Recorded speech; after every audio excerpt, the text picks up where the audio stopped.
Hello everyone. So today we will discuss about the next passage of CSAT 2022 of UPSC. This is question number 11. Okay. So let's first read the passage. So it says that in simple matters like shoemaking, we think only a specially trained person will serve our purpose. Okay, but in politics we presume that everyone who knows how to get votes knows how to administer a state. Okay, when we are ill we call for trained physician whose degree is a guarantee of specific preparation and technical competence. We do not ask for the handsomest physician or the most eloquent one.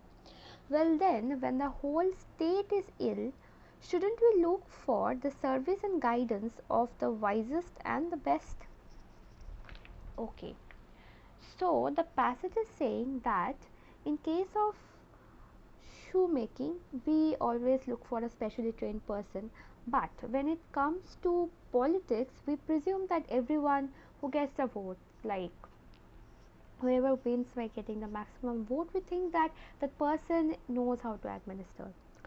And it has also talked about another case when we get ill we call for trained physician, but while we look for a trained physician we see the degree, and that degree is basically a guarantee of his or her specific preparation and technical competence. And of course we do not ask for the handsomest physician or the most eloquent one, that who is the most beautiful speaker or something, or who looks the most handsome. No, we don't, right? Because the thing which is needed for treating a patient is their technical competence, their preparation. Now drawing an analogy to that, it is saying that when the whole state is ill, shouldn't we look for the service and guidance of the wisest and the best, right?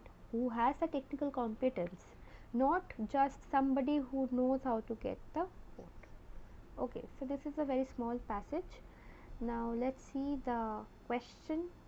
Okay, so it says which one of the following statements best reflects the message of the author in the passage. Message, please note, it talks about message.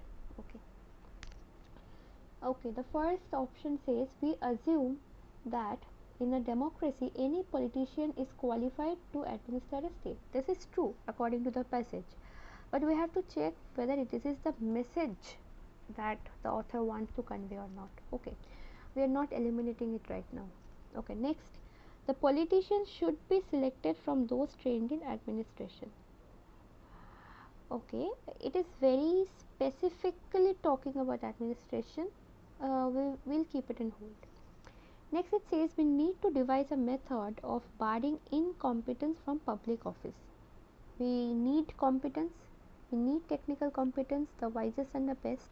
So we should not have any people who are incompetent. Okay, we are also keeping this in hold. The next one is, as voters select the administrators, the eligibility of politicians to administer a state cannot be questioned.